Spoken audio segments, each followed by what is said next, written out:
بولو انگریز کے خلاف کس محاذ پر تم تھے؟ اس ملک کی تاریخ بتائے کہ کہیں ایک جگہ بھی تم ہو؟ کیوں بھائی؟ مولانا احمد رضا خان صاحب کی پیدائش کب ہوئی؟ انتقال کب ہوا؟ دیکھو زمانہ ان کا کون سا ہے۔ احمد رضا خان صاحب کی پیدائش کب ہوئی تھی؟ ارے بولو نا بھائی۔ اب لوگ سوچ رہے ہیں کہ بولیں کیسے،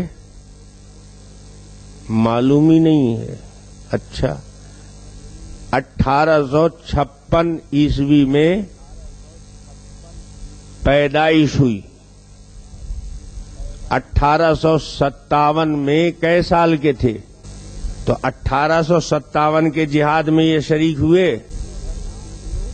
1960 میں دسمبر کا شمارہ نوری کرن، جو اس زمانے میں آرگن تھا رضا خانیوں کا، اور احمد رضا خان صاحب کے گھر سے خانقاہ بریلی سے نکلتا تھا، اس کے ایڈیٹر اقبال نوری تھے۔ 1960 کا دسمبر کا رسالہ نوری کرن نکال کر دیکھ لو، اگر آپ کے پاس نہ ہو، بھئی اتنا پرانا آپ کے پاس نہیں ملے گا تو آپ کو پریشان نہیں ہونے کی ضرورت ہے۔ طاہر حسین ہے ابھی زندہ، ہمارے پاس سارا ریکارڈ اور کل فائل اور کچا چٹھا ان کا موجود ہے، اللہ کا شکر ہے۔ ایک ایک چیزیں تلاش کر کر کے اور کھوج کھوج کر اور ملک کی مختلف لائبریریوں کو کھنگال کر کے ہم نے جمع کر لیا ہے۔ تو بہرحال بات تو کہیں سے کہیں نکل گئی میرے بھائیوں۔ میں یاد کر رہا تھا کہ 1856 میں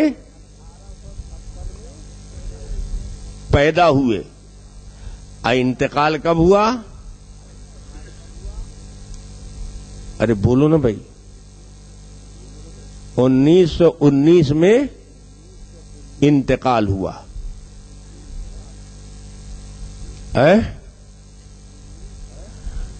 1919 میں انتقال ہوا۔ اتنا تو آپ سمجھ ہی گئے ہوگے کہ 1857 میں جو غدر کا زمانہ تھا، انگریزوں کے خلاف لاوا پھوٹا تھا اس ملک کے اندر، اور غیظ و غضب کا مسلمانوں نے اظہار کیا تھا، تو انگریز کے خلاف قتل و قتال، خون خرابہ شروع ہو چکا تھا نا ملک میں۔ اور 1919 میں شباب تھا، انگریز مخالف تحریک کا شباب تھا۔ گاندھی جی، مہاتما گاندھی، پنڈت نہرو، شیخ الہند مولانا محمود الحسن، مولانا ابوالکلام آزاد، یہ سارے لوگ ترک موالات کی تحریک چلا رہے تھے، کیونکہ انگریز سے قوت آزمائی کر کے کئی بار جنگ لڑ کر کے دیکھ لیا تھا کہ ہم تلوار سے اس جنگ کو جیت نہیں سکتے ہیں، تو سرد جنگ کا ماحول بنایا گیا، پالیسی بنائی گئی کہ ہم اپنے غم و غصے کا اور نفرت کا اظہار کیسے کریں گے؟ انگریز سے ہمارا کوئی تعلق نہیں ہوگا، اس کی بنائی ہوئی چیز کو استعمال نہیں کریں گے، حتیٰ کہ ہم مریں گے بھی تو کھدڑ کا کفن پہنیں گے، اپنے ملک کی تیار کیے ہوئے لباس میں جائیں گے، لیکن ہم انگریزوں کے تیار کیے ہوئے کپڑے تک کو نہیں پہنیں گے۔ تو علماء دیوبند نے مسلمانوں کو انگریز کے خلاف لگانے کے لیے باقاعدہ پلان چلایا، اور مشائخ دیوبند کے اکابر علماء مردے کا جنازہ پڑھاتے تھے دیکھ کر کہ کھدڑ کفن کھدڑ کا ہے کہ نہیں۔ اس لیے نہیں کہ شریعت کا حکم تھا کہ کھدڑ ہی دیا کرو کفن میں، بلکہ اس لیے کہ مرنے والا انگریز دشمنی پر مرا ہے کہ نہیں، یہ تحریک چل رہی تھی۔ تو اس وقت مولانا احمد رضا خان صاحب نے کیا فتویٰ دیا کہ انگریزوں سے ترک موالات کرنا جائز نہیں ہے. کیا فتویٰ دیا؟ کہ انگریزوں سے ترک تعلقات کرنا جائز نہیں ہے. اور صرف فتویٰ نہیں دیا، کتاب چھپی ہوئی موجود ہے، المحجۃ المؤتمنہ. کتاب کا نام کیا ہے؟ المحجۃ المؤتمنہ. اور خان صاحب نے فتویٰ دیا کہ انگریزوں کی حکومت میں یہ ملک دارالاسلام ہے، اور دارالاسلام میں جہاد تو ہوتا نہیں ہے، دارالکفر میں جہاد کیا جاتا ہے، دارالحرب میں جہاد کیا جاتا ہے. اس لیے شاہ عبدالعزیز محدث دہلوی نے جو فتویٰ دیا ہے اس ملک کے دارالحرب ہونے کا، وہ فتویٰ غلط ہے. اور علماء دیوبند جو انگریز کے خلاف جہاد کے نام پر مسلمانوں سے جنگ کرا رہے ہیں، انگریز مخالف ذہن بنا رہے ہیں، یہ جائز نہیں. انگریز جس وقت اس ملک میں داخل ہوا تو شاہ عبدالعزیز محدث دہلوی رحمت اللہ علیہ کا زمانہ تھا، جب دلی پر قبضہ ہو گیا انگریز کا. دلی پر جب انگریزوں نے جھنڈا گاڑ لیا تو وہ زمانہ کس کا تھا؟ شاہ عبدالعزیز محدث دہلوی کا. تو شاہ عبدالعزیز محدث دہلوی نے اسی روز فتویٰ دیا کہ اب یہ ہندوستان دارالاسلام نہیں رہا، کیونکہ مسلمانوں کے ہاتھ سے اقتدار چلا گیا اور اقتدار کافروں کے ہاتھ میں، عیسائیوں کے ہاتھ میں ہے. لہذا آج سے یہ ملک دارالحرب ہو گیا. کیا ہو گیا؟ دارالحرب. کا مطلب سمجھتے ہیں آپ؟ ارے دارالحرب اور دارالاسلام کا کچھ مطلب سمجھتے ہیں؟ دارالحرب اس ملک کو مانا جائے گا جہاں مسلمان کے لیے جہاد کے ساتھ رہنا جائز. وہاں رہے گا تو جہاد، اور نہیں تو وہاں اس کے لیے رہنا حلال نہیں ہے، حرام ہے، وہ ہجرت کر جائے اس ملک سے. جو ملک دارالحرب ہوگا اس ملک کے رہنے والے مسلمانوں پر دو میں سے ایک چیز پر، یا تو جہاد اور یا ہجرت.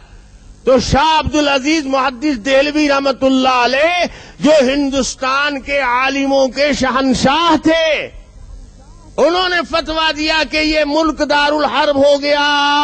تو اس کا ترجمہ کیا ہوا کہ یہاں اب مسلمان کے لیے رہنا جائز.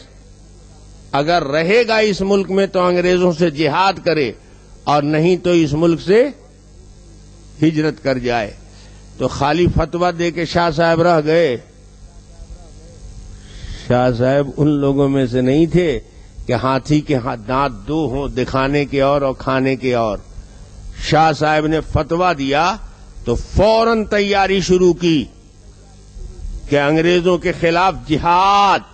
اور جن کے علم اور فضل اور کمال کو دیکھ کر شاہ صاحب اللہ کا شکر ادا کرتے تھے، قرآن کی آیت پڑھا کرتے تھے، الحمدللہ الذی وہب لی علی الکبر اسماعیل و اسحاق.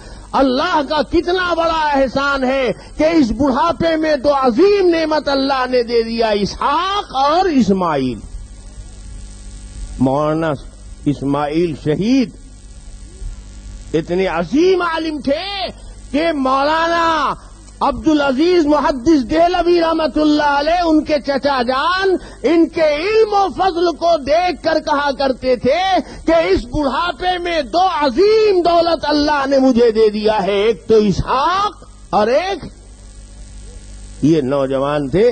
تو ان کو تیار کیا کہ بیٹا فتویٰ تو ہم نے دے دیا ہے، لیکن اس فتوے پر عمل کرنے کے لیے میرے پاس صلاحیت، تم جوان ہو.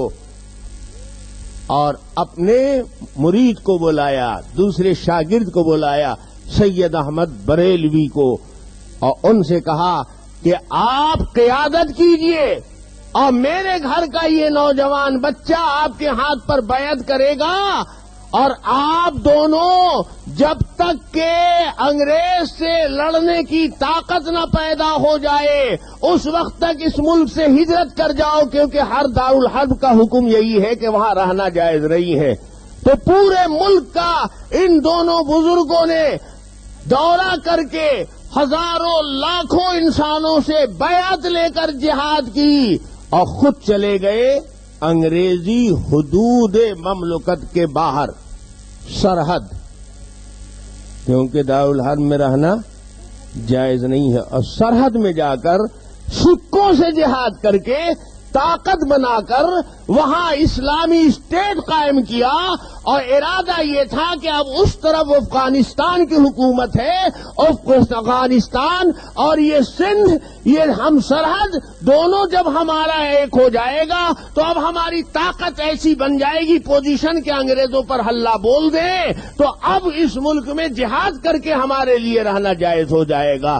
تو شاہ عبد العزیز محدث دہلوی رحمۃ اللہ علیہ نے انگریزوں کے خلاف جو فتویٰ دیا تھا دارالحرب کا، اس کی حرارت ایک صدی تک محسوس ہو رہی تھی۔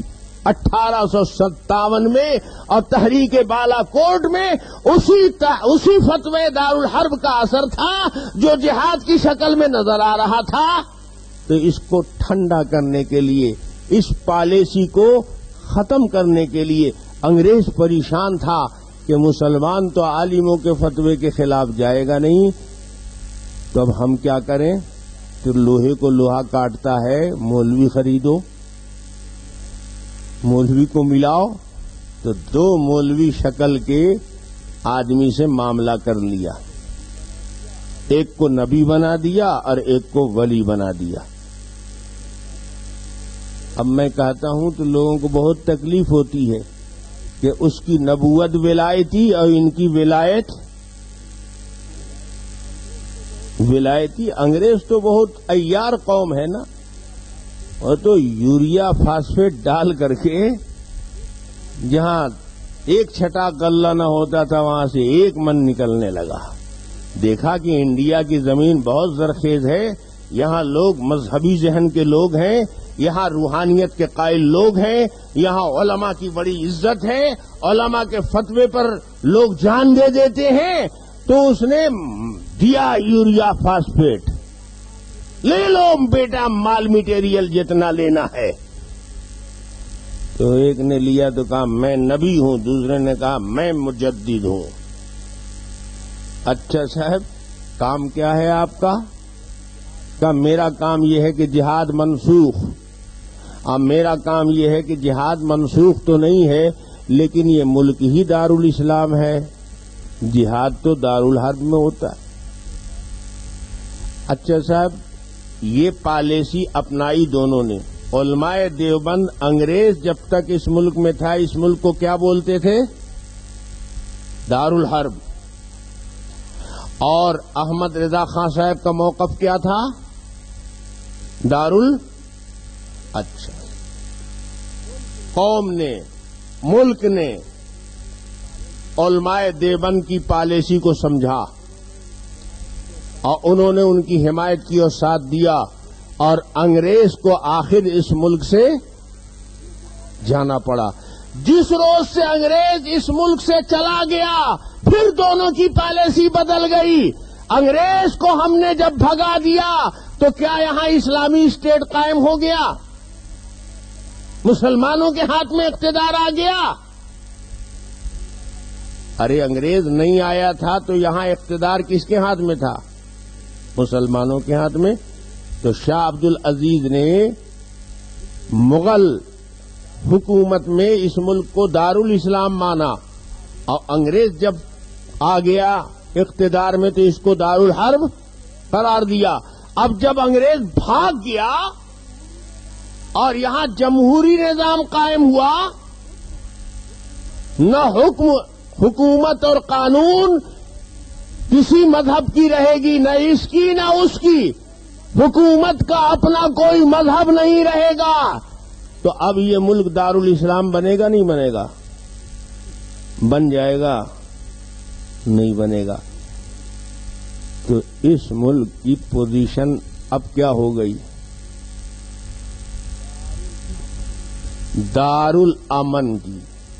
ہم بھی امن چین سے رہیں گے اور تم بھی دارالامان، دارالامن، تین اصطلاح بنی، اور تینوں اصطلاح شریعت کی روشنی میں قائم کی گئی اور سیرت کی روشنی میں بنائی گئی. رسول پاک صلی اللہ علیہ وسلم مکہ مکرمہ میں جب تک رہے تو آپ کی پوزیشن کیا تھی؟ مسلمانوں کی پوزیشن کیا تھی؟ دارالحرب میں تھے. یہاں کافرانہ نظام تھا، اقتدار انہی کا تھا. اب مدینہ طیبہ گئے تو یہودیوں سے مصالحت ہو گئی. نہ یہاں حکومت تمہاری رہے گی نہ ہماری رہے گی. ہم تم دونوں باشندے اس شہر کے امن و امان قائم رکھیں گے. تم اپنے مذہب پر آزادی سے چلو گے، ہم اپنے مذہب پر آزادی سے چلیں گے. اب باہر کا کوئی حملہ کرے گا تو ہم دونوں ایک ہو کر. تو ابھی اسلامی اسٹیٹ تو مدینہ نہیں بنا ہے نا.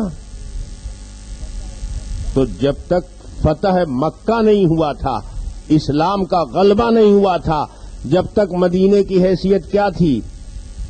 جمہوری اسٹیٹ کی تھی.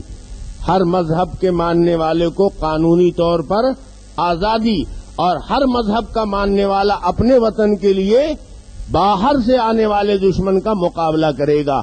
تو انڈیا کی جو حکومت بنی اور یہاں کا جو آئین و دستور بنا وہ بالکل ویسا ہی بنا. جمہوری کسی مذہب کا نہیں بنا، لا مذہبی نظام. ہر مذہب والے کو آزادی ہے، چھوٹ ہے، اپنے اپنے مذہب پر عمل کرے. اور ملک کے اور وطن کے خلاف مفاد جب سامنے آ جائے کسی طرف سے تو اس سے ہم سب مل کر ٹکرائیں گے. آتا ہے سمجھ میں؟ اچھا، اتنی رات گزرنے کے بعد بھی سمجھ میں آتا ہے؟ بڑے عجیب لوگ ہو بھائی. اب جب چلا گیا انگریز تو ہم نے کہا کہ اب یہ ملک کیا ہوا؟ دارالامان ہو گیا، دارالامن ہو گیا. اور ان کے نزدیک جب تک انگریز تھا تو دارالاسلام تھا. تو اب انگریز جب چلا گیا تو اب یہ ملک کیا ہو گیا؟ ارے بولو نا بھائی. دارالحرب. پالیسی بدل گئی. جو اب تک دارالحرب کہہ رہے تھے انہوں نے کہا کہ اب یہ دارالحرب نہیں رہا، اور جو اب تک دارالاسلام کہہ رہے تھے وہ اب کیا بولتے ہیں؟ اچھا، پہلے بھی فتویٰ مطلب کے لیے تھا. انگریزوں کا مطلب پورا کرنے کے لیے فتویٰ دیا گیا تھا دارالاسلام کا، اور اب انگریز چلا گیا تو اپنا مطلب نکالنے کے لیے فتویٰ دیا گیا دارالحرب کا. کیوں بھائی؟ دارالحرب جب تم مانو گے تو دارالحرب کا حکم بھی لاگو ہوگا نہیں ہوگا؟ یا جہاد کرو اور یا ہجرت کرو. جب ہم نے اس کو دارالحرب مانا تھا تو ہم نے ہجرت بھی کیا اور جہاد بھی کیا. اور جب سے تم نے اس کو دارالحرب مانا ہے، نہ تم نے کبھی ہجرت کیا نہ تم نے کبھی